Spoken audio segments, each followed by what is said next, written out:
Okay, good evening, everyone. Welcome to King's College London. I'm Robin Douglas. It's a pleasure to welcome you to this instalment of the Templeton Adam Smith Tercentenary Fellows Lectures. We're going to have 2 rounds of introductions. So I'm going to introduce you to Craig Smith, who is the Adam Smith Senior Lecturer in the Scottish Enlightenment and Professor of History of Political Thought at the University of Glasgow. And he's going to tell you a little bit about the lecture programme and then introduce our speaker.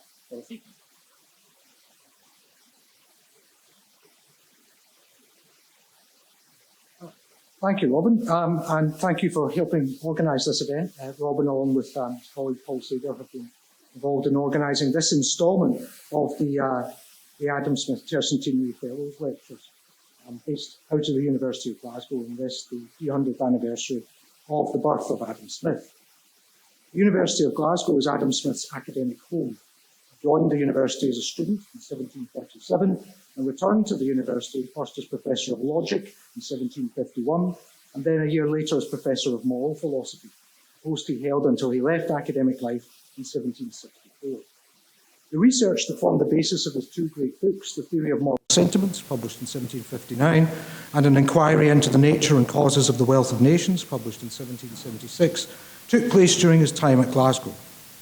To commemorate Smith's achievements, the University of Glasgow, with support from the John Templeton Foundation, have launched a project entitled Smith at 300, celebrating Adam Smith as scholar, educator, and citizen. Our aim is to provide the opportunity for scholars, intellectuals, and the global public to connect Smith's thinking and work with 21st century challenges in an engaging and accessible way. Embedded in the work of each of the pillars of Smith at 300 are elements that Smith exemplified through Enlightenment ideals of spreading knowledge through publications, debates, and discussions. His belief that such an exchange of ideas would lead to intellectual and material progress was shaped by his experience in discussions in Glasgow, Edinburgh, and London in the 18th century. All of which were informed by his commitment to empirical research and clarity in normative philosophy. We aim to recapture this cosmopolitan intellectualism with our Templeton Adam Smith Tercentenary Fellows. We'll bring Smith into conversation with the big questions of today and explore Smithian ideas from a variety of disciplinary and indeed ideological perspectives. This Smithian spirit of inquiry is perfectly illustrated by the fellow who will speak to us tonight. Jacob Levy is an American political theorist and Tomlinson Professor of Political Theory at McGill University. He holds degrees from Brown University and Princeton University and an LLM from the University of Chicago Law School. At McGill, he is chair of the Department of Political Science, as well as the coordinator of McGill's research group on constitutional studies and founding director of McGill's Lin Centre for the study of freedom and global orders in the ancient and modern worlds. Jacob Levy is known for his expertise on multiculturalism, liberalism, and pluralism. In addition to many influential articles on political theory, he is also the author of The Multiculturalism of Fear and Rationalism, Pluralism, and Freedom. Professor Levy has a long-established reputation as someone who brings the ideas of past thinkers into contemporary debates, and we're delighted that he has agreed to talk to us this evening on his topic, the pride of man, the vanity of the philosopher, and the misfortune of the king.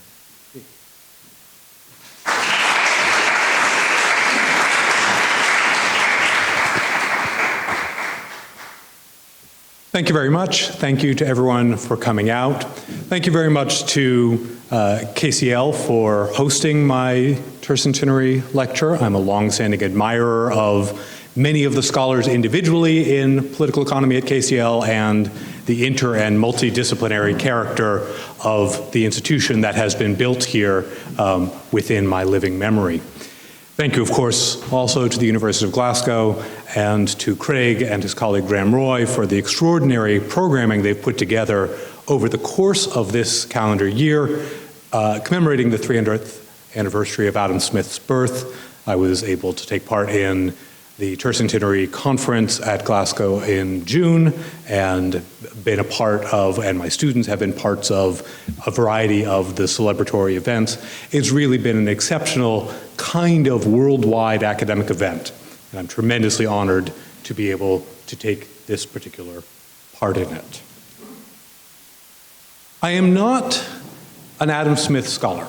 Smith is in the background of a great deal of my research, but probably the longest that I have written about Smith in my academic publications was a passage in Rationalism, Pluralism, and Freedom, in which, having complained for some hundreds of pages about the many errors of the many thinkers I was surveying, I said that I had little to say about Smith because Smith almost uniquely got the questions I was interested in more or less right.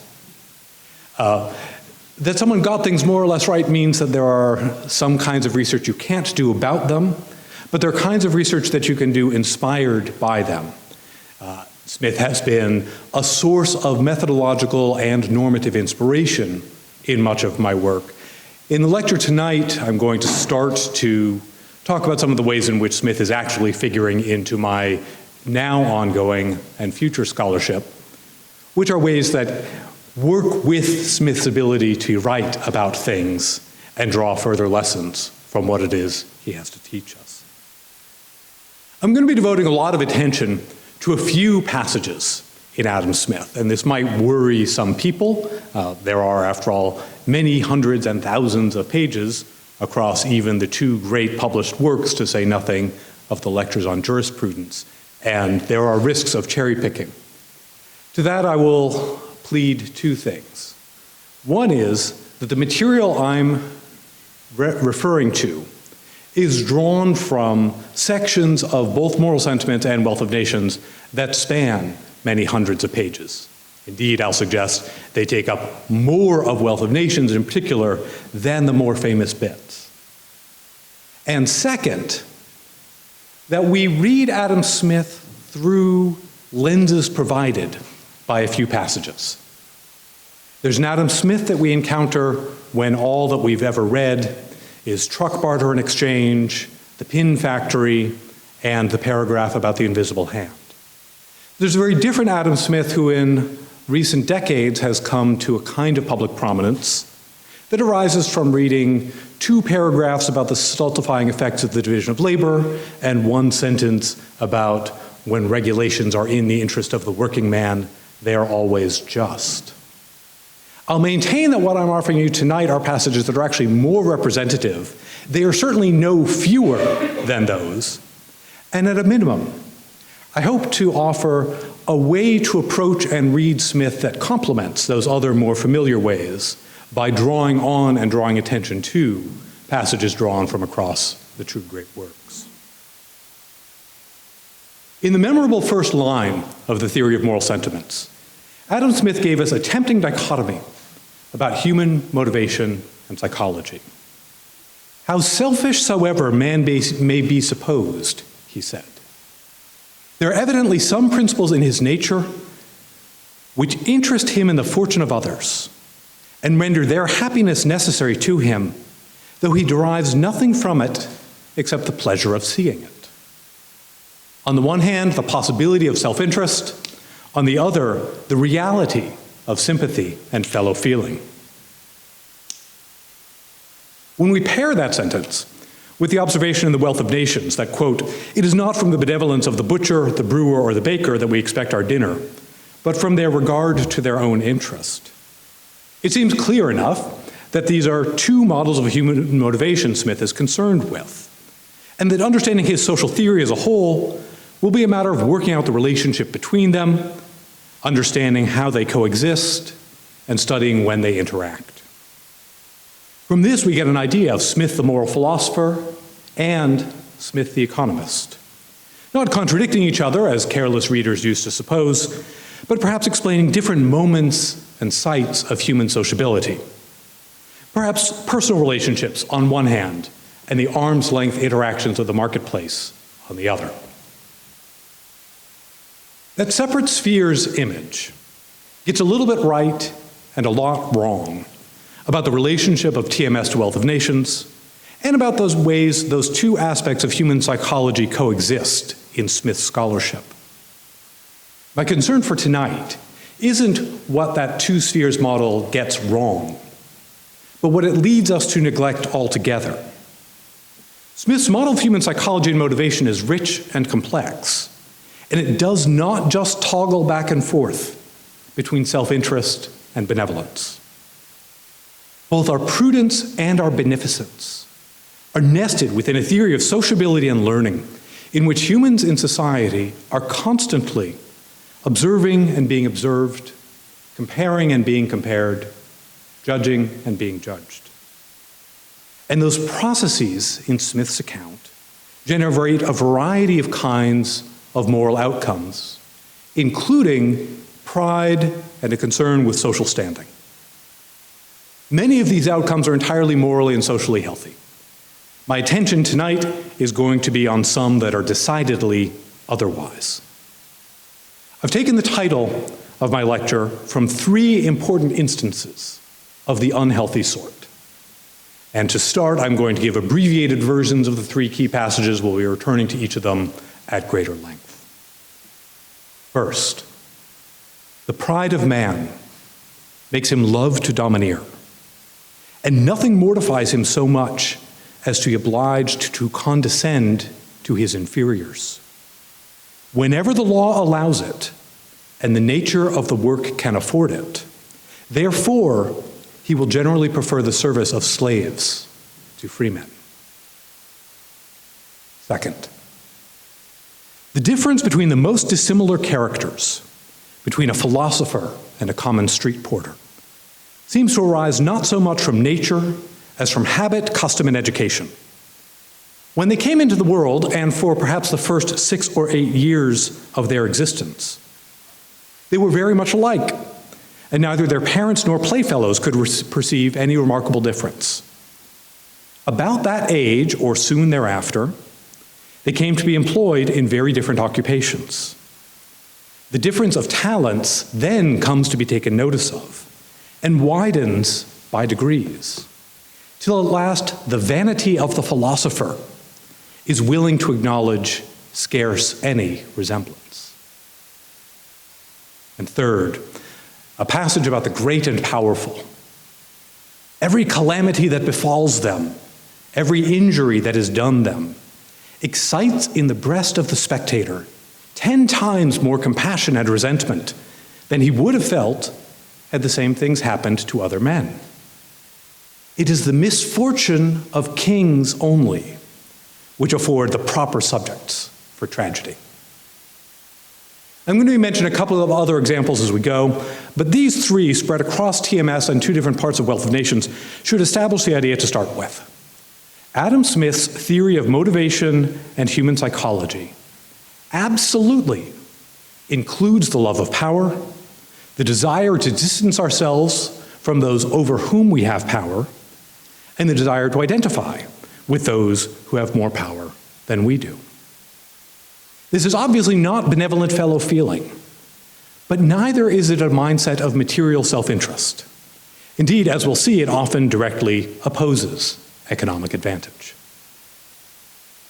While vanity and status seeking aren't unique to political life, politics is particularly a domain of wielding power over others and having power wielded over us in turn. And Smith's discussion of this kind of mindset are most often explicitly political. This is where my interest really lies. Both Smith's account of politics and what we can learn about politics from his account of political psychology. So before I turn directly to the passages, I want to say a couple more general things about how I approach Adam Smith and politics. The first is that I think there's been a long-standing mistake in turning Adam Smith from the greatest of political economists into the founder of uniquely the discipline that we come to call economics. Because Smith was also an extraordinarily insightful analyst of political life in ways that are not reducible to economic analysis and in ways that should mark him as just as much a founder of political science. Indeed, I think he was the first major political theorist to see the modern bureaucratic state in its fullness, a state that will be making policy all the time. The state that will have a large professional bureaucratic civil service, will have the option of a permanent national debt, and the certainty of a permanent standing army.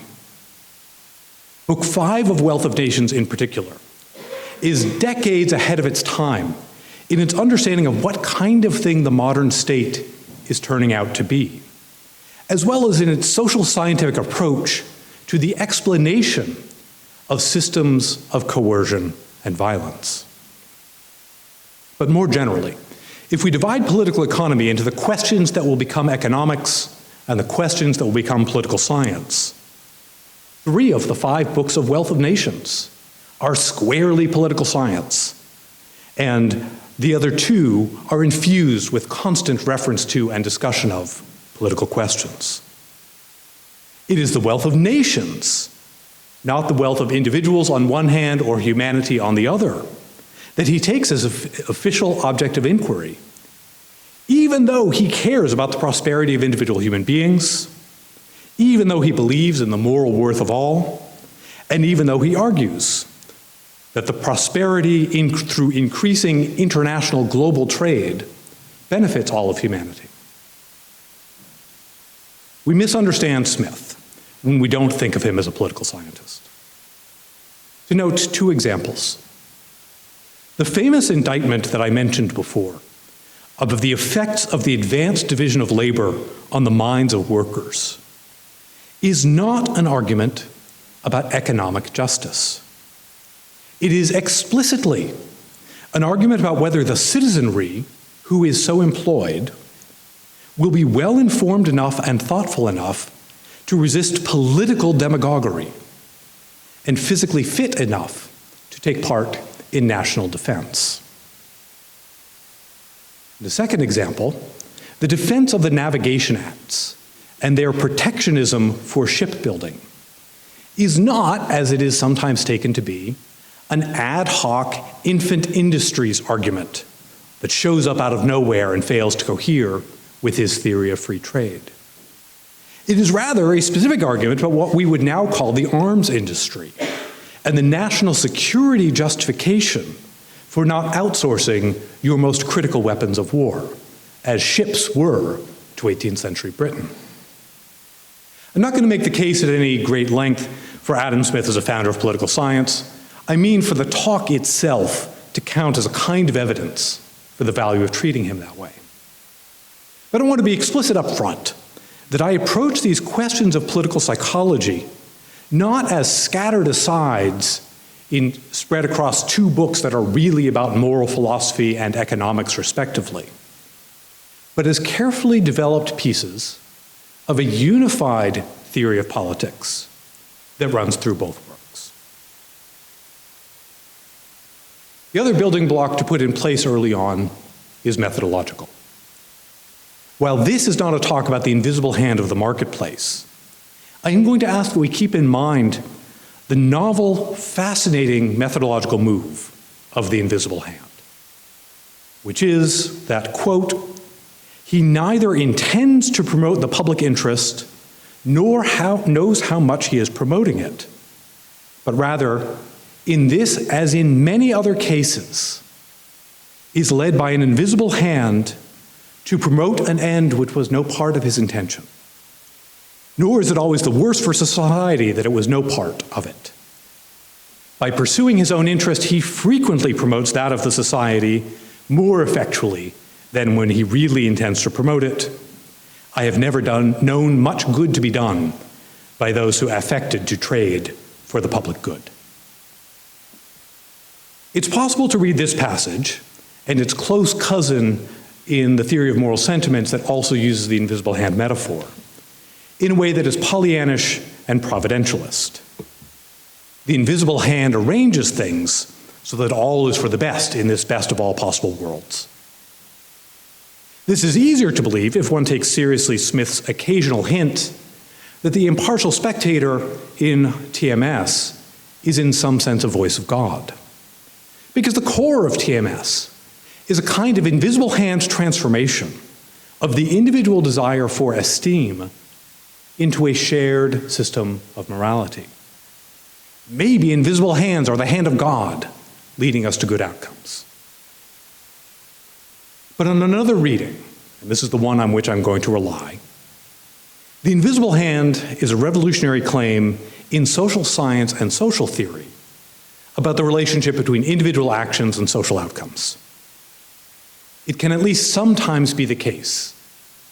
Smith says, it is true in many cases, that major social phenomena arise out of decentralized and dispersed individual decisions and motivations that do not easily map onto the outcomes.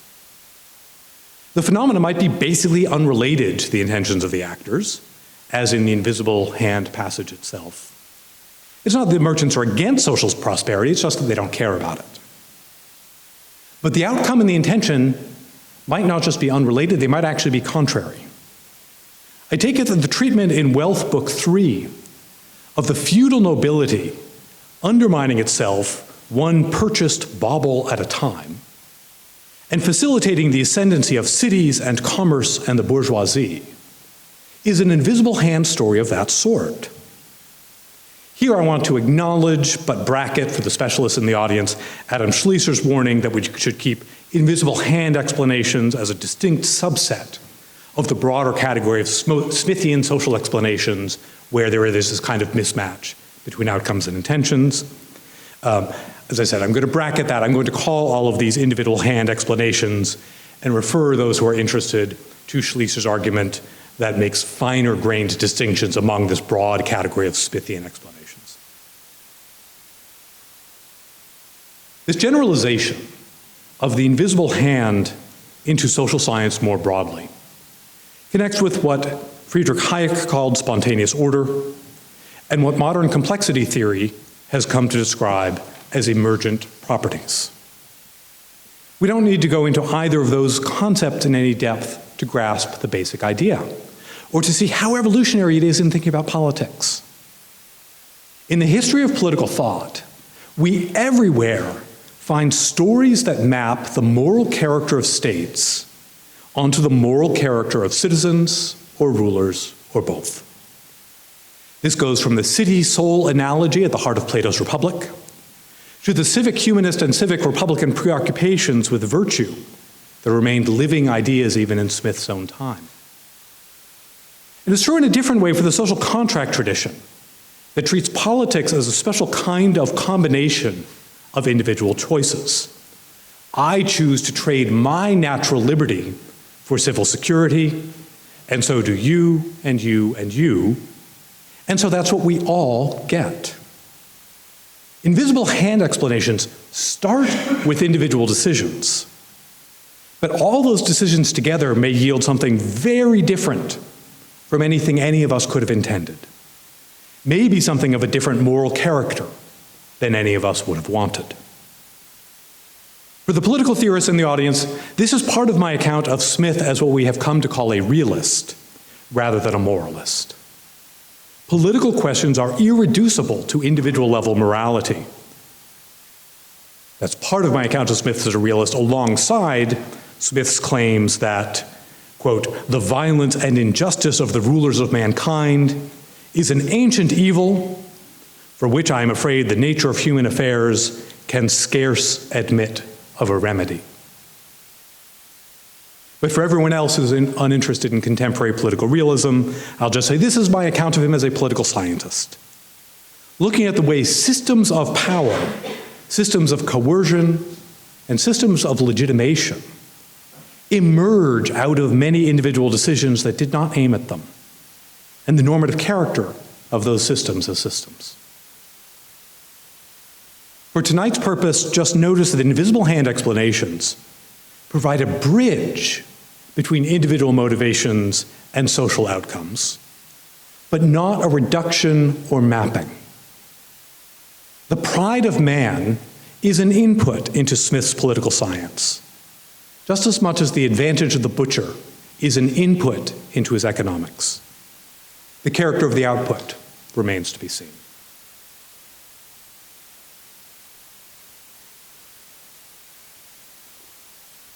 We desire both to be respectable and to be respected, says Smith. We dread both to be contemptible and to be contemned.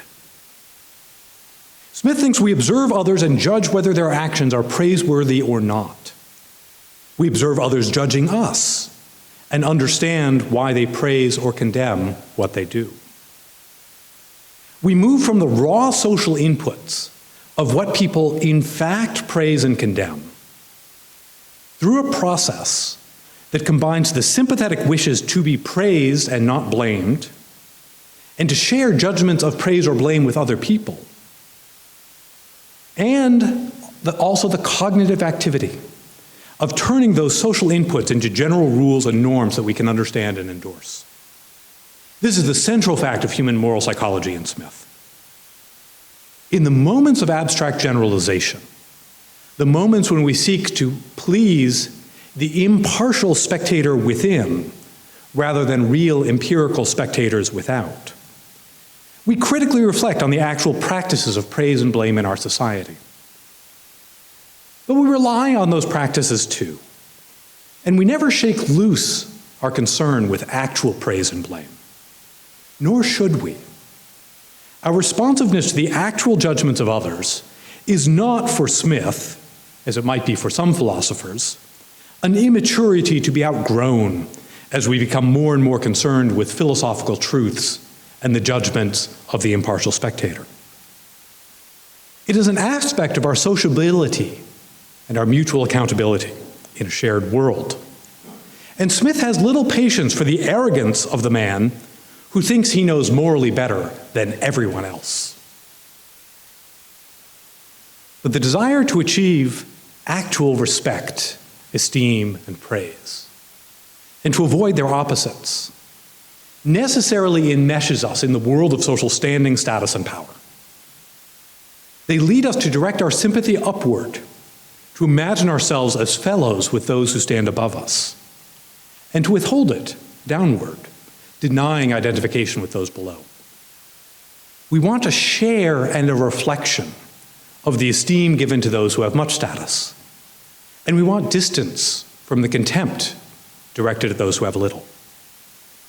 And so, Smith says in a crucial passage in TMS, quote, "The disposition to admire and almost to worship the rich and powerful, and to despise or at least neglect persons of poor and mean condition, though necessary both to establish and to maintain the distinction of ranks and order of society, is at the same time the great and most universal cause of the corruption of our moral sentiments."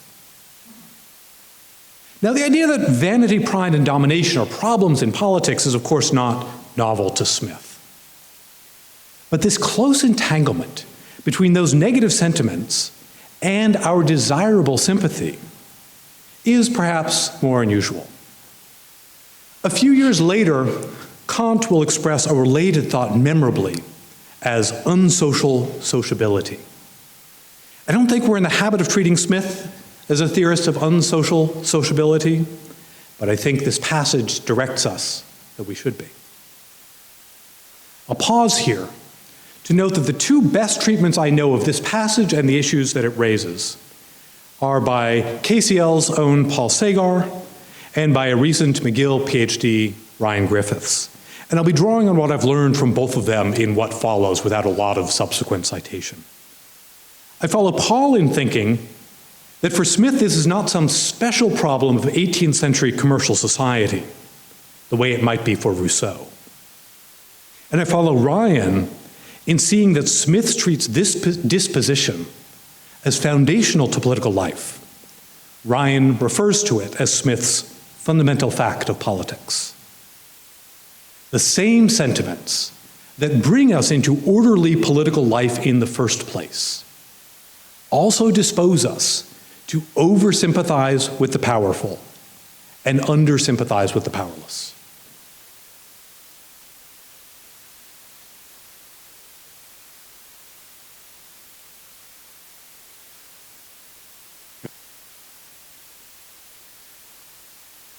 Only chapters that people in our neighboring discipline are likely to ever read.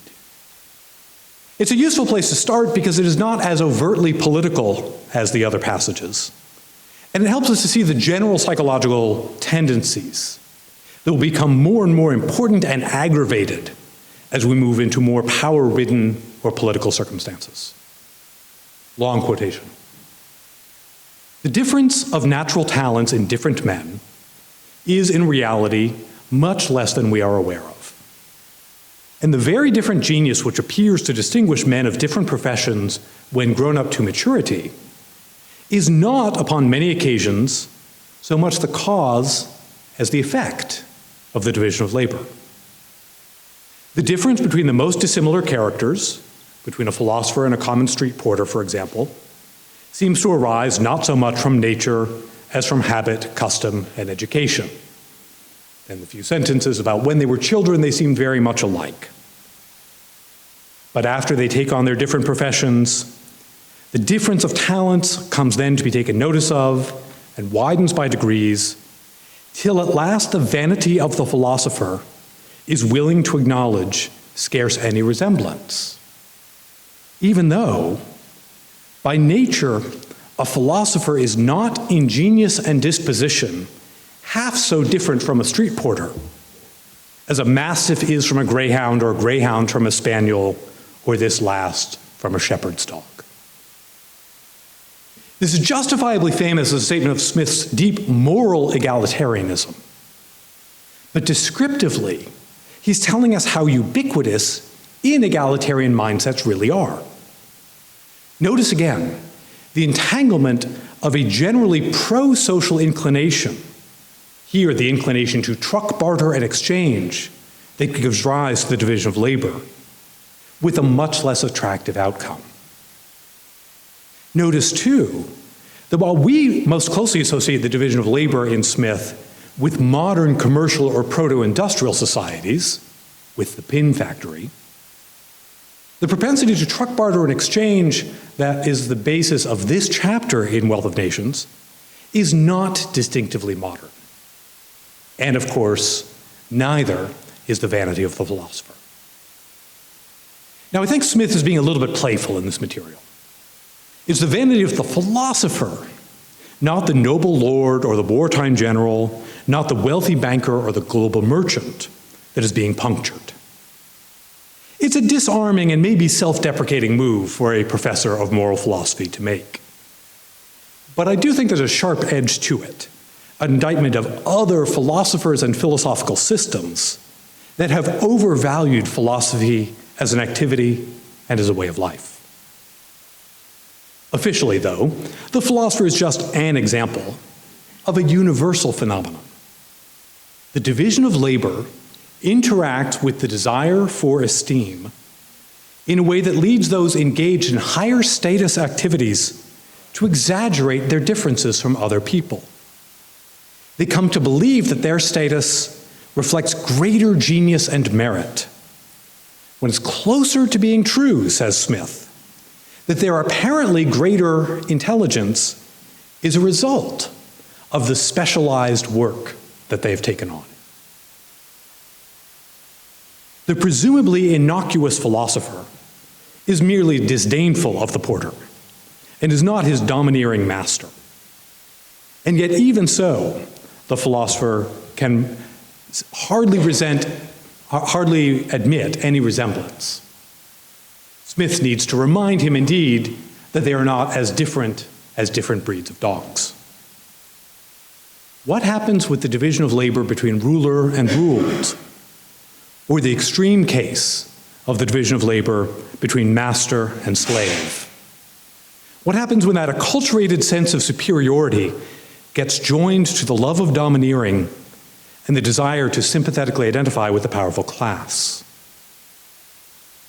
In the case of slavery, in the 2 generations after Smith's lifetime, what happens is the rise of so-called scientific racism, a refusal to admit any resemblance at all. In the more general case of the division of labor between ruler and ruled, we have reason to expect that the mere vanity of the philosopher will become the positive arrogance of the powerful, a genuine and unthinking belief that rules for other people don't apply to them, because they are, after all, mastiffs and not spaniels. For the slavery case, the fuller version of the passage in Wealth of Nations, from which I briefly quoted earlier, is, "The pride of man makes him love to domineer. and nothing mortifies him so much as to be obliged to condescend to persuade his inferiors. Wherever the law allows it, and the nature of the work can afford it, therefore he will generally prefer the service of slaves to that of freemen. The planting of sugar and tobacco can afford the expense of slave cultivation. The raising of corn, it seems, in present times cannot. In the English colonies, of which the principal produce is corn, the far greater part of the work is done by freemen. The late resolution of the Quakers in Pennsylvania to set at liberty all their Negro slaves may satisfy us that their number, that is the number of slaves, cannot have been very great. Had they made any considerable part of their, that is the owner's, property, such a resolution could never have been agreed to. In addition to bitterly condemning the immorality of slavery, Smith famously held that, quote, "It appears from the experience of all ages and nations, I believe, that the work done by freemen comes cheaper in the end than that performed by slaves." Now, the Smith of the popular imagination might think that if free labor were cheaper and therefore more profitable than slavery, then the invisible hand would bring slavery to an end. Smith thinks just the contrary. When people can possibly afford the expense of maintaining slavery, they will do so, because the pride of man makes him love to domineer. The follow-up thought, nothing mortifies him so much as to obliged to condescend to persuade his inferiors, is a reference to offering wages for work, offers that could be accepted or rejected, which is hurtful to the pride of the prideful. It's crucial to Smith's thinking about markets that he considers exchange to be an act of persuasion. I make you an offer that you can accept or decline. It's humbling to have to persuade people to work for you. It's gratifying to be able to command them instead. So we will suffer greater economic expense if we can, to be able to stand higher in the ranking of status and esteem, rather than getting more profit by bargaining with those we consider beneath us. Now, if you're sufficiently powerful, the added psychic rewards of personally commanding slaves might not be terribly important to you. An absolute king commands armies and indeed whole societies. His love of domineering finds plenty of satisfaction without his having to personally own a sugar slave plantation in the West Indies. But the less status one otherwise has, the more one might hold on to the status of being a slave owner, or of being in the category of person eligible to be slave owners.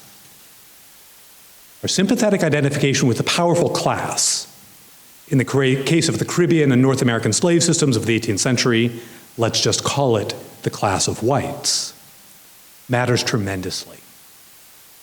The greater the political equality among whites, Smith says, or to put it differently, the greater the political power of the lowest ranking whites, the stronger will be the political defense of slavery.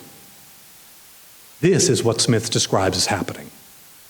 Not only is, quote, the condition of a slave better under an arbitrary than under a free government, but also, quote, in a free country, where the master is perhaps a member of the colony assembly or an elector of such a member, the magistrate dare not interfere with or regulate slavery, but with the greatest caution and circumspection.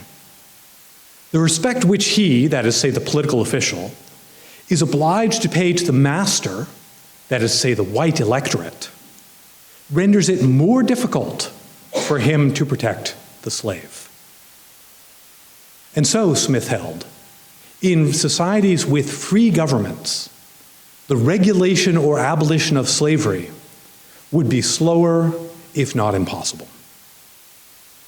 Smith supported these inferences with plausible but I think thin data about comparisons between the French and British West Indies as they then existed. It was more an argument of logical and psychological consequence than of empirical observation. But the century that followed was to generate an extraordinary amount of evidence in support. The imperial monarchies extinguished slavery in their colonies over decades that the new democratic country on the North American mainland grew more and more obsessively protective of it. The elitist and patrician, almost aristocratic American founders imagined gradual emancipation. But the democratic, anti-elitist Jacksonians, who took over from them a generation later, were committed to a doctrine of the high equal status of all white men, however poor, illiterate, and ignorant, with an accompanying emphasis on the gap between any free white man and any enslaved black person. That set the course for much of the tragic history of American racial hierarchy from then until now. Nearly 2 centuries before political scientists coined the term Herrenvolk democracy for societies like the American South, Rhodesia, or South Africa, and began to seriously analyze the apparent paradox of egalitarianism within a ruling race and a sharp racist hierarchy outside of it, Smith had identified the dynamics at play. Now, what we'll see in the third passage from the theory of moral sentiments is how ready the ruled are in ordinary systems of political domination to feed the arrogance of their rulers. What I'm referring to by the shorthand, the misfortune of kings, is too long to read in its entirety. It takes up 2 full chapters of Part 1, Section 3 of TMS. Indeed, Smith is uncharacteristically repetitive in it. He really wants to drive the point home. But I will read a substantial bit of it because attention has been unduly focused on his brief discussion of the rich at the beginning of it, and insufficiently paid to his longer discussion of the powerful. And here I include even Paul Sagar's important work on this passage and its relationship or lack of relationship to Rousseauian amour-propre. The rich and the powerful are overlapping categories, but not in modern society's identical ones. And Smith does discuss the case of political power at great length, separate from the case of wealth. Quotation. When we consider the condition of the great, in those delusive colors in which the imagination is apt to paint it, it seems to be almost the abstract idea of a perfect and happy state. It is the very state which, in all of our waking dreams and idle reveries, we had sketched out to ourselves as the final object of all our desires. We feel, therefore, a peculiar sympathy with the satisfaction of those who are in it. We favor all their inclinations and forward all their wishes. What pity, we think, that anything should spoil so corrupt and agreeable a situation. I'll interrupt to remind you of that first sentence in the theory of moral sentiments when Smith talks about an inclination to derive pleasure from the observation of happiness. Insofar as we imagine the powerful being especially happy, and insofar as we can all socially observe them, our natural moral sympathy is therefore immediately distorted by our great sympathy with that tremendous happiness of the highly visible ruler. Every calamity that befalls them, the passage continues, every injury that is done them, excites in the breast of the spectator 10 times more compassion and resentment than he would have felt had the same things happened to other men. It is the misfortune of kings only which afford the proper subjects for tragedy.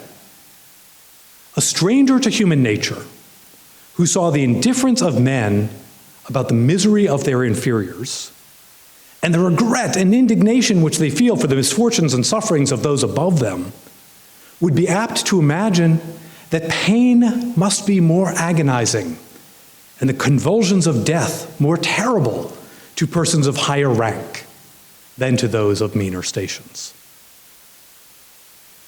Smith continues on to say that our sympathetic identification with the powerful inclines us to obey them out of any proportion to any material interest we have in the relationship, or indeed to the utility their rule might provide to the whole society.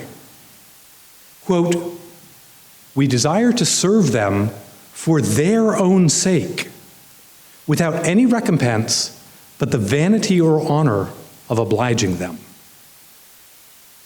I'll note as an aside, because I think this helps reconcile my view with Paul Sagar's, that this motivation for obeying the powerful is separate from our motivations for obeying the laws that uphold general justice.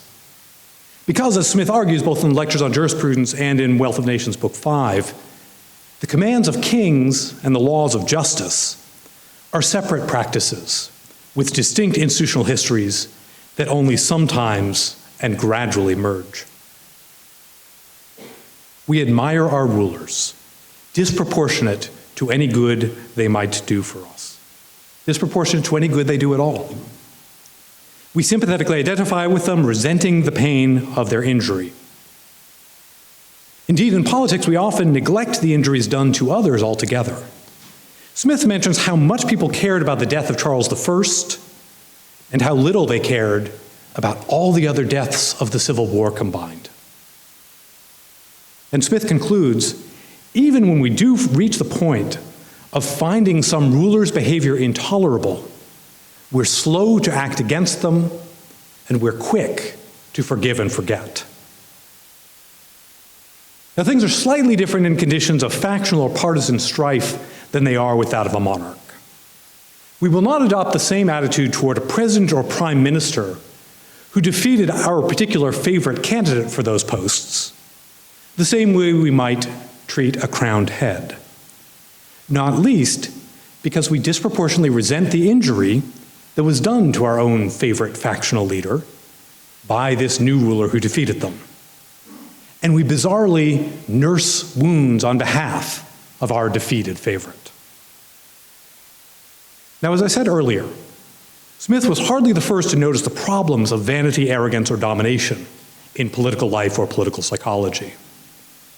But by now we've reached something that does seem genuinely original and strange. In Hobbes, the vainglory of the subject puts him in opposition to the king. It puts him in opposition to being ruled. My vanity makes me wish not to obey. Obedience arising precisely out of the subject's vanity or honor wouldn't make any sense to Hobbes. This sentiment that Smith describes is emergent, like invisible hand processes. It is not aggregative. It does not arise directly out of individual vanity. It's not that I want position at court and I seek to have the king raise my own status and therefore I flatter his. It arises precisely out of sympathy. Our sympathy with those who are or whom we imagine to be or whom we observe being happy. It arises out of the way that sympathy is tied to observation. Who is more visible than the king? Who is seen by so many? But just as with the relationship of social prosperity to individual self-interest, the collective tribal political pride that arises is no weaker for arising out of a different individual sentiment. It may indeed be stronger. Once you know to start looking for connections between politics and pride in Smith, they're easy to find. Let me add two more important examples, one from each book, to the three that I included in my title. These are Imperialism and The Man of System.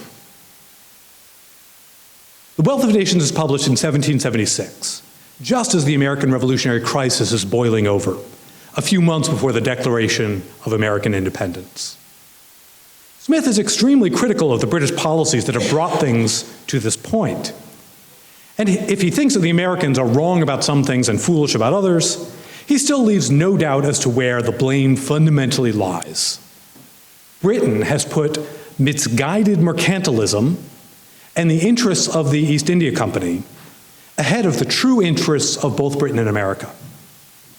Best would have been a long-term proto-Commonwealth-like free association between America and the British monarchy, Second best would be letting America go its own independent way peacefully. But this, says Smith, is not where we're headed. Quote, to propose that Great Britain should voluntarily give up all authority over her colonies, leave them to elect their own magistrates, to enact their own laws, and to make peace and war as they might think proper, would be to propose such a measure as never was and never will be adopted by any nation in the world. No nation ever voluntarily gave up the dominion of any province, how troublesome soever it might be to govern it, and how small soever the revenue which it afforded might be in proportion to the expense it occasioned. Such sacrifices, though they might frequently be agreeable to the interest, are always mortifying to the pride of every nation. As with slavery, so with empire. Economic interest will be sacrificed to political pride, a collective political pride. And by now we should be able to see what the pride of a nation is a shorthand for. The pride of the members of the nation that they get from belonging to and identifying with the more powerful collective that domineers over the other less powerful one. Nationalist politics, as well as structures of racial hierarchy, unfold from the psychology of pride and power. Lessons for the 20th and 21st centuries about decolonization and the end of empire, or about the choice between prosperous international trade and prideful national sovereignty, can be drawn pretty straightforwardly. Smith no more expected free trade to win out than he expected Britain to let America go peacefully, and for the same reasons.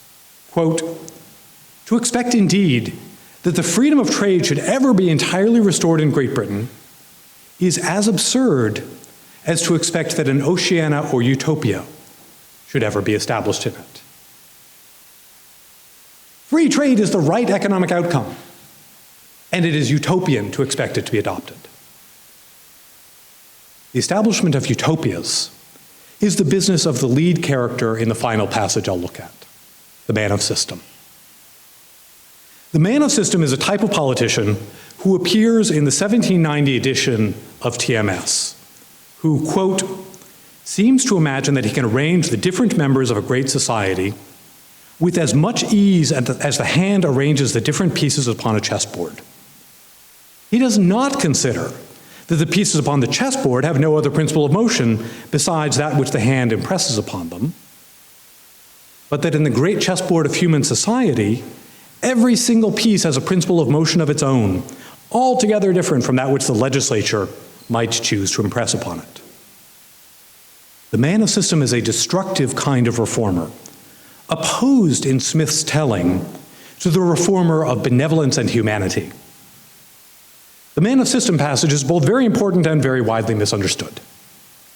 For one thing, many modern readers looking at those two sentences I just quoted in isolation imagine that the man of system is some kind of socialist economic central planner, when the passage as a whole is explicitly about constitutional reform and about the political authority of intermediate powers, such as cities, provinces, and corporations. Not only is the passage not about market economies, if anything, its tendency, like the passage about utopia that I quoted a moment ago, is to caution the enthusiastic reader against a rapid wholesale dismantling of the mercantilist system.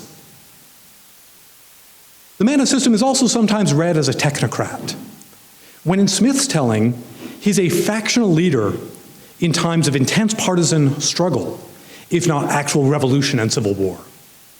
He's Cromwell or the French revolutionaries, not some civil servant at the IMF or in Brussels. Relatedly, and most important for our purposes, is the man of systems psychology. He is apt to be very wise in his own conceit. He suffers from the highest form of arrogance and fancies himself the only wise and worthy man in the Commonwealth, and that his fellow citizens should accommodate themselves to him and not he to them. It is upon this account that of all political speculators, sovereign princes are by far the most dangerous, this arrogance is perfectly familiar to them.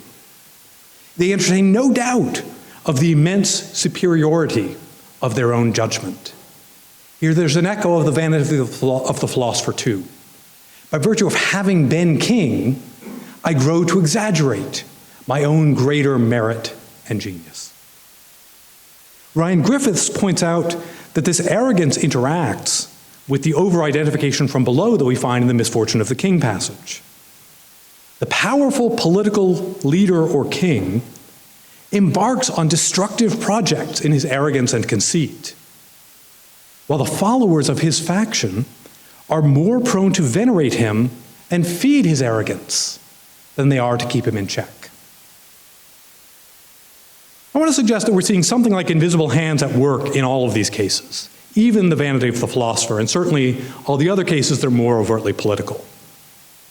The initial element, the analogy to self-interestedly seeking returns on investment in the main invisible hand passage, is the fundamental Smithian fact that I look at you, judging whether your actions are worthy of esteem, and I realize that you will do the same to me. I wish to be esteemed and estimable, and I wish to be esteemed by those who are themselves estimable. Now, for myself, I have special knowledge about the gap between empirical praise and praiseworthiness. Sometimes I have a guilty conscience because I'm being praised for something that I know that I didn't do or didn't mean to do. Sometimes I resent that I'm being blamed for something when I know that I'm innocent. Now, for the people closest to me, too, sometimes I'm very aware of those gaps. I see my friends' unrecognized decency and generosity, my colleagues' thankless work on behalf of others, or for that matter, I know when my brother has gotten away with something that he shouldn't have. But the more epistemically distant I am from someone, the more I have to rely on their empirical praise as a proxy for praiseworthiness. In turn, how much I should value their praise and esteem of me. Those who conspicuously stand above a whole society in rank and power, or those who are distanced below by means of caste or class, are both vulnerable to this. We must rely on their empirical praise or lack of praise because they are too far from us for us to know their genuine praiseworthiness. And so we arrive back at the disposition to admire and almost to worship the rich and powerful, and to despise or at least to neglect persons of poor and mean condition. Our visibility to each other and our awareness of it is the matrix out of which our moral behavior evolves. And across a very wide range of social interaction, it does so successfully. But there are distortions introduced when there are some who are so widely visible to so many, so easily imagined to have a satisfying life, that they are widely esteemed and widely known to be esteemed. This mutual amplification leaves us willing to obey them for the sake of our vanity or honor, to regard, quote, their smile as a reward sufficient to compensate any services, because we value the esteem of those who are held in high esteem. Similar mutual amplification takes hold in the factional enthusiasm that generates the man of system. We of his party are eager to follow, but his eagerness to continue to hold power means he is also eager to please. In contemporary parlance, he must play to his base. The feedback system, Smith says, encourages radicalism in all but the wisest and most stable of statesmen. A willingness to throw away conventions and constraints in the pursuit of a plan that cannot fail but can only be failed. An unwillingness to, quote, suffer the smallest deviation from any part of that plan. And the amplification effects likewise take hold in the devastating effects of the love of domineering. It is at its root an ordinary passion and finds many other expressions than the creation of a brutal society-wide system of slavery. But the individual act of domination makes the dominated less estimable in the eyes of the dominator, and so less a person whose moral judgment matters. If there are foreshadowings of Hegel here, I don't think that's an accident. But where Hegel keeps his attention focused on the psychology of the dyadic relationship between just the two people, or potentially just the two psychological moments. Smith knows that the rank difference between them becomes a source of empirical esteem that affects how others in society view them both. This is, I think, how the ordinary passion gallops away out of control into something that one class is unwilling to give up, even for great economic advantage, and becomes willing to organize a whole society and social order around the protection of. It generates a locked-in system of intergenerational hierarchy and exclusion that was no part of any one person's intention.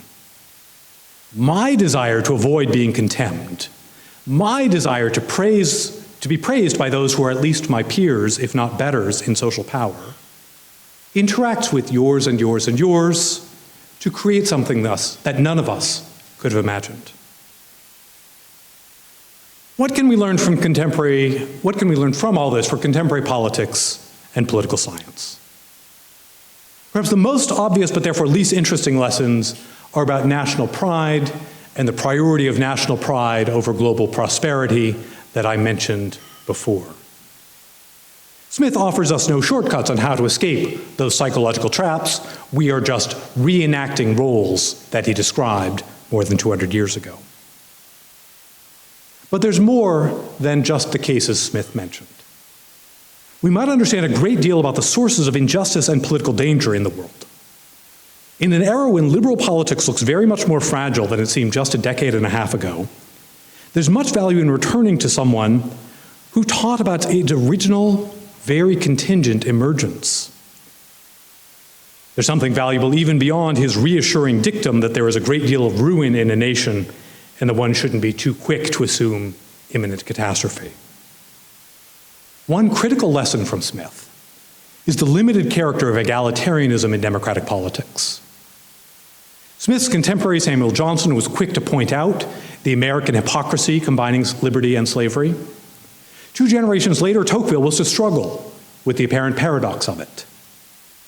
Down to our own day, we find bland pieties, just assuming that the logic of democracy is a logic of equality and inclusion.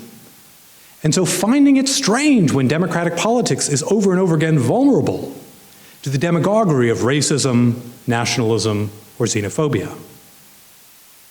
The related but not identical fact is that democracy doesn't show any tendency toward greater inclusiveness and equality beyond the demos. And the lower ranks within the dominant class or caste of a democratic society are often especially attached to the caste difference, rather than being spontaneously drawn to liberatory politics. Keep surprising political scientists and activists alike. Smith points in a different direction. There is something, he says, precisely about popular government that gets deeply tied up in maintaining the boundary between insider and outsider, powerful and powerless, dominator and dominated.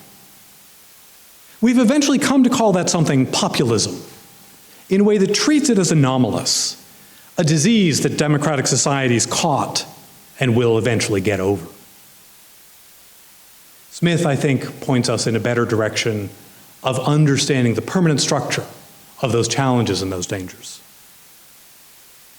A second thought from Smith is the recurring existence of the politics of personality, celebrity, and dynasty. The strange hold that outsized personalities seem to have on the affections of their supporters, the tremendous difficulty in channeling democratic energy into holding the powerful to account for their wrongdoing, and the way that supporters nurse the resentments and grudges of the powerful as if they were their own. For a time in Western democracies, particularly strong party systems did a surprisingly good job of subordinating individual leaders to the medium-term interests of parties. But this control seems to be slipping away everywhere, in presidential and parliamentary systems alike. Here again, I think there's been a problem of a disbelief. It seems just too absurd to us on those of one side of any political divide, that those on the other would be, as Smith puts it, worshipful of that guy, would be blind to his obvious faults, if not his crimes, and would be so quick to return to him if they were briefly disillusioned. But if this is happening in different party systems all over the world, If each of us can point to a that guy on the opposite side of our own home country's political divide, then disbelief won't do as an adequate response. A related preoccupation of mine is that the separation of powers of which Smith was a thoughtful analyst is perpetually under threat from the executive, because the highly visible one man or woman who holds executive power excites a degree of popular sympathy that the boring, squabbling legislature never can. This means that the institutional ability to constrain executives from undermining constitutional systems, or indeed from actual crimes, is always quite limited.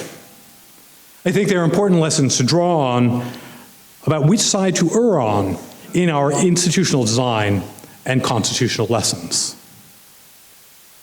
I think, too, that Smith's general analysis of our sympathy toward the highly visible, living and dead, should inflect our conversations about so-called cancel culture, from withdrawing speaking invitations to a government minister to toppling the statue of a long-dead king. If Smith's account is right, then our moral political psychology is sharply biased in favor of the visible, identifiable, powerful person. Just as more tears were shed for Charles I than for everyone else killed in the Civil War combined, so is more energy devoted to protecting the statue of a long-dead, named, visible slave owner than to remembering all the people whom his family enslaved combined. On the rare occasions when some actual successful social stigma attaches to a formerly powerful politician who has committed wrongdoing, my Smithian impulse is to say that that's salutary, and that we need rather more of that kind of thing, not less. Finally, I want to draw from Smith an understanding of the emergent sources of injustice, the darkest of invisible hands. In Smith, justice is an emergent property in at least two ways. Our sense of justice, our appreciation of it, emerges from the system of moral reflection and judgment in the theory of moral sentiments. And insofar as justice is the most impersonal of virtues, it is perhaps the most closely tied up with each of our development of our internal spectators who are impartial, our judges within. And that use of judge and judgment is not accidentally related to the concept of justice. The other way in which justice is emergent is the regular impartial adjudication and dispute resolution that we call systems of justice, or the rule of law, fair court systems, and equal trials before justice that is blind. That's given a very concrete evolutionary historical explanation in Book of 5 of Wealth of Nations.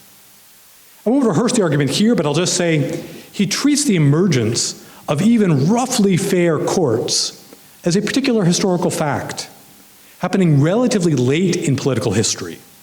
It is not, as social contractarians would have you believe, the origin of political order, nor is it the first virtue of social institutions. And it was no part of the intentions of the ordinarily venal and domineering actors whose various decisions combined to bring it about.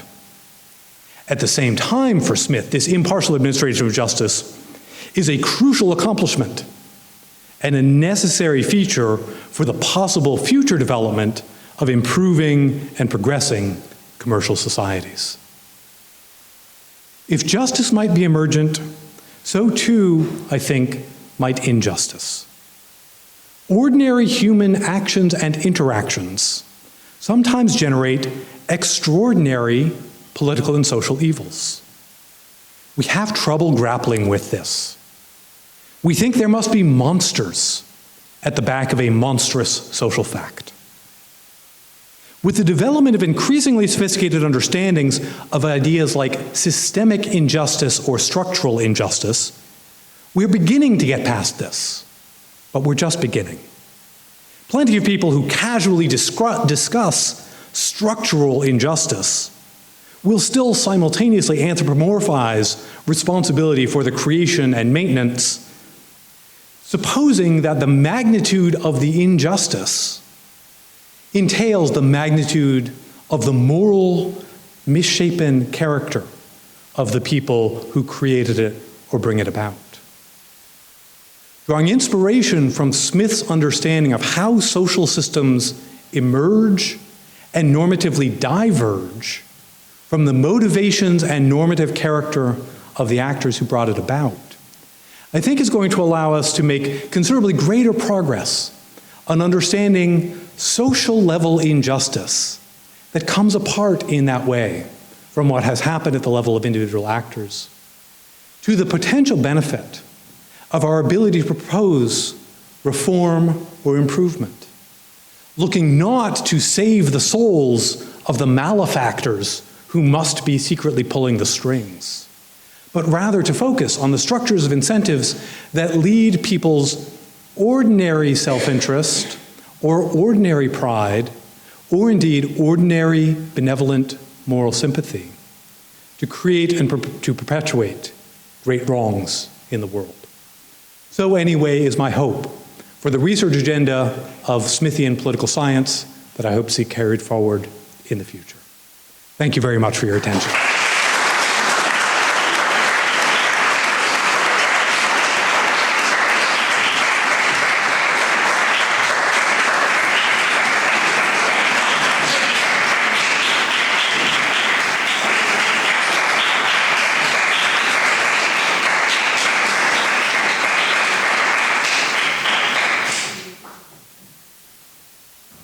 Thank you very much, Jacob, for an extraordinarily stimulating lecture with a wonderful talk through Smith's text, but also giving us some extremely provocative and thoughtful takeaways to think about. We now have some time for Q&A, so no. Thank you, that was fascinating and very beautiful. I want to start, however, by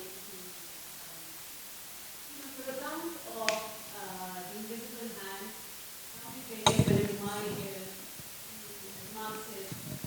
False consciousness account, right? So unintended, start from zero.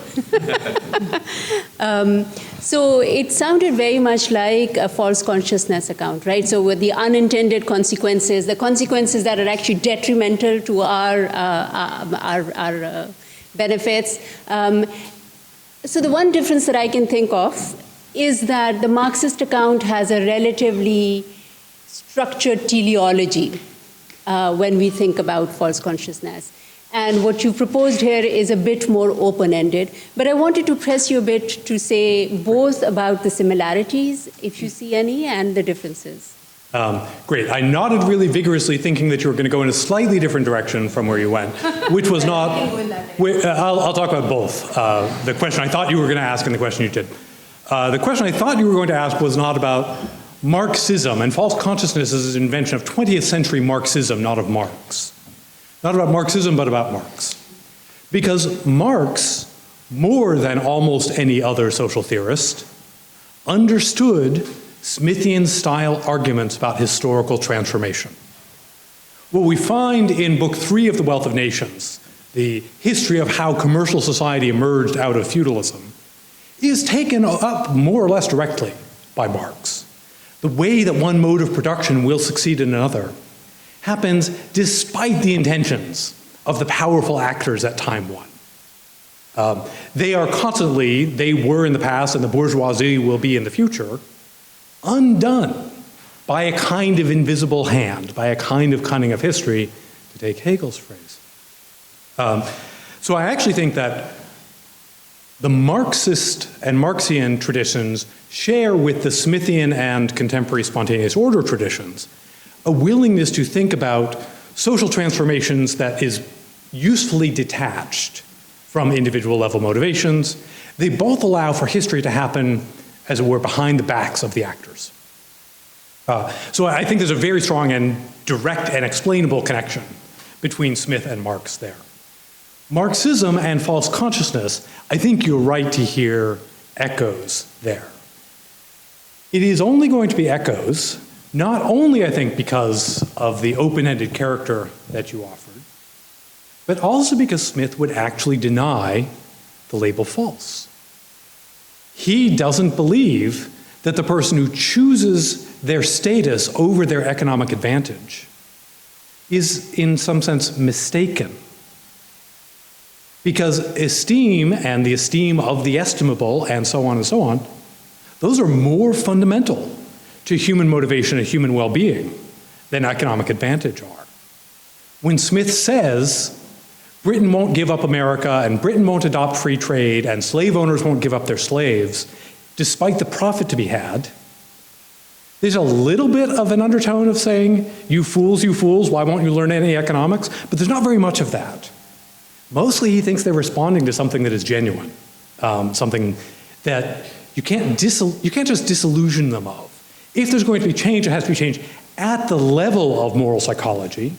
We have to learn to esteem different things. We have to find value in different kinds of pride and things of which to be proud. The reform is going to have to be at the level of moral psychology, not at the level of convincing people that they've just made a mistake about the economics. And that's, I think, a meaningful gap from false consciousness as it will arise in the 20th century as an idea, where it seems so often to be something that we could just cure the masses of if only we could open their eyes.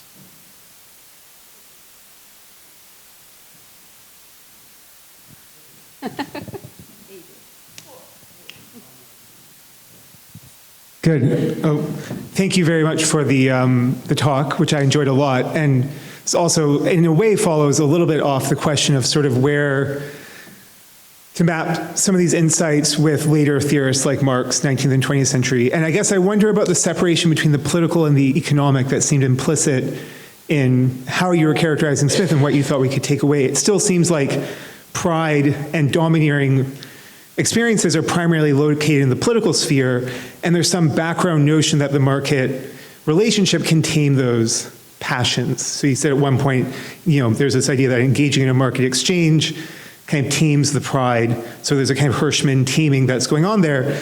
I guess I just wonder about that, because it strikes me that most people's experience of the economic world is characterized by hierarchy and control and command within the firm, and rarely by this kind of, so maybe you negotiate a contract once every 5 or 6 years, but that's not the characteristic experience. So it seems like if we want to locate the sources of pride today, we can look at the political sphere, but it's also happening within the economic sphere. So that's kind of the first sort of step. And then maybe just the empirical observation that I was thinking about during your talk, because I've been reading about the history of labor unions and labor organizing. And very often the big sticking point for labor organizing is not wages, it's the fact that managers don't want to relinquish control and command. And so when you're talking about Herrenvolk democracy, I was thinking of the passage of the Taft-Hartley Act in the US, because one of the things that did was make lower level managers not unionizable. And so there's a kind of deliberate strategy to separate lower level managers from workers and make them identify with the interests of the firm and kind of put them in this position where they benefited from control and command and domination rather than seeing themselves as part of a kind of collective work. So I just wonder, is maybe this a limit of Smith's account? Do we need to take more seriously the sources of pride in these hierarchical economic relationships than he did, because he was assuming a kind of market exchange for labor that doesn't match most people's experience of the economy? Great. I started off distancing myself from separate spheres accounts of Smith, partly because I knew that what I was then going to say would sound a bit like one. And I'm focusing on the overlap of one set of motivational structures and one sphere of activity, which is politics. But Smith's account does not carve up the world into different psychologies in different spots. We are the same people and our psychologies are complex, and different parts may manifest at different times, but there's not going to be some deep social carving up of the world. He absolutely would think that matters of esteem and pride affect life in the economy, and he is not a theorist that says the market will just erode the antisocial part of our social passions. There are things that are du commerce-like about his theory, but he is not straightforwardly the kind of figure Albert Hirschman is talking about. And Hirschman actually acknowledges this. With respect to contemporary economic questions, I have the highly contrarian view that Smith is actually closer to our contemporary as a political scientist than he is as an economist, for the following reason that connects directly with your question. Smith is a bitter critic of corporations. which were, for him, monopolistic, mercantilist political institutions. In extreme cases, they were themselves acting as rulers. The East India Company in India, which comes under especially bitter attack. There is very little treatment in Smith of corporations that are not that. He thinks there are going to be a couple of cases for some kinds of really boring industries that need to safely administer large amounts of capital, like insurance companies. Maybe they have to be incorporated. But otherwise, basically, he's envisioning the implicit reform is a world without corporations, because the world, in the world he knows, corporations just are mercantilism. Something revolutionary changes in the early 19th century. And here I'm drawing on North Wallis and Weingast, Violence and Social Orders.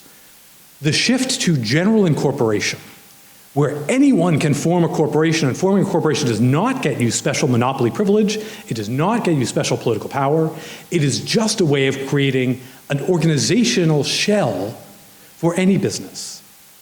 Where corporations aren't immune from competition, corporations are exactly the things that compete in the marketplace. And the whole world of the commercial economy, as it comes to exist in the capital-intensive mid to late 19th century and thereafter, is a corporate world.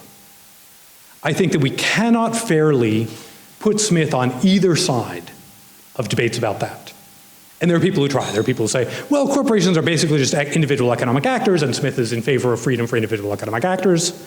Or, look, corporations are big, powerful organizational entities, and Smith criticizes them as that. It's both, and we just can't, without anachronism, pull him onto one side of those questions.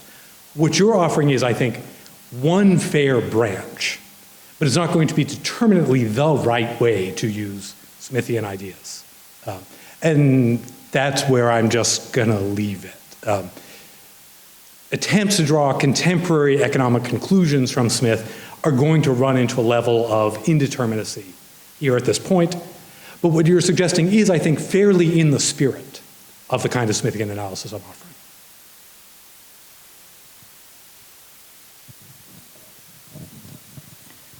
Yeah, sorry, I missed the first bit of the talk, so I may have missed this, but this is a quick follow-up on what Steve was saying, and this is about the relationship between the political and the economic in Smith. So just to press you a bit more on that, and this is completely, possibly anachronistic, did he not see that the free market, or that the state would be needed to do things to the free market to prevent corporations from acquiring the kind of power, and that there would then be, if you like, a spillover to the political, which is what we see in a sense today. Now, this is a presentist question, obviously, but is it because the nature of the free market was very different? How did he not see the, as it were, the very tendency that he is criticizing, if you like, in politics, is what the free market is creating in the economic sphere, and there is therefore going to be that. And that is, of course, the criticism of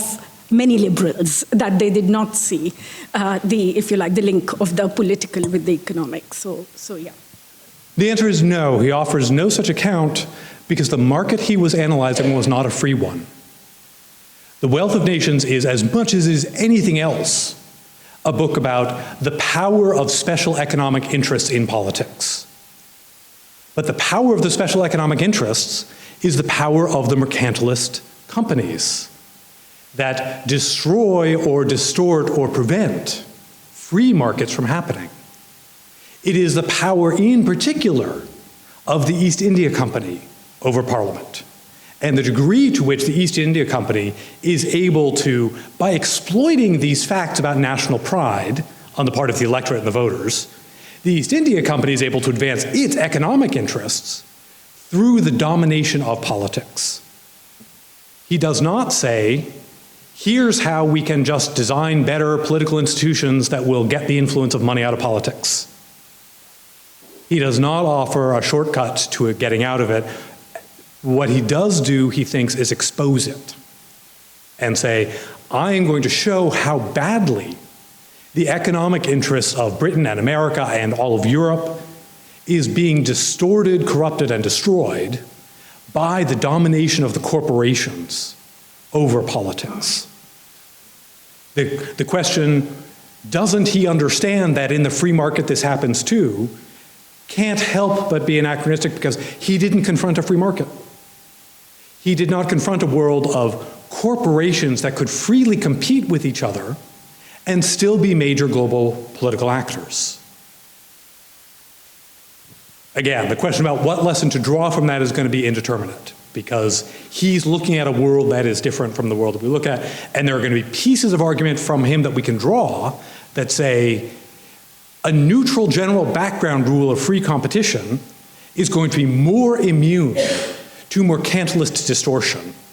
Free trade will be more immune to the powerful corporation of your home country running politics than will be a business of having the state do things to the market.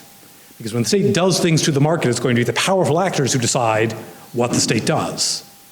There's plenty in Smith to support that, but it's not determinate, because there's also going to be plenty in Smith to make us just say, yeah, the powerful economic actors are going to be powerful in politics, and that's going to be true regardless of the background rules, and so let's pay attention to that as a danger that emerges over and over again. Do you think Smith would have been surprised by what's happened since he's gone? And would he be dejected about the current state, or vaguely optimistic, or would he just say, that's kind of what I expected? People, that's people, and the kind of mess we're in now is just another reflection of its people? So with respect to politics, I'm trying to at least give some suggestive evidence that he might not be surprised. There are features of our contemporary political life that he gave us reason to go on expecting. About democratic exclusion, about demagoguery and populism and the command of the ostensibly charismatic ruler, about our more or less permanent tendency to sort ourselves hierarchically regardless of what ideology we think we're notionally committed to. I am unabashedly a Smithian about moral psychology. I think the theory of moral sentiments is the most insightful book ever written about what human moral development and reasoning is like.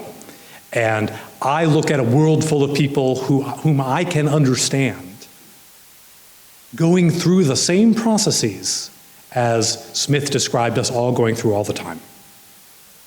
The interaction of vanity and morality, the desire to do the right thing, but also to get credit for doing the right thing. All of this, it seems to me, we are humans of a kind that Smith would not be surprised by. The broader world, I think, is harder. I don't think that any figure of the 18th century, no matter how brilliant and foresighted, even could have imagined the end of the 19th century, to say nothing of the beginning of the 21st. Technology matters. Technology matters in ways that interact with the Industrial Revolution mattered. The scale of war that arises in the wake of technological change matters. Smith knew there would be war. Smith knew that injustice would always be there and we wouldn't cure ourselves of it. But to look at the empirical world of the 20th century and say, would Smith be surprised? I think any sane human being transported 250 years would be astonished at the world with 10 billion people and atomic bombs and internets and all that.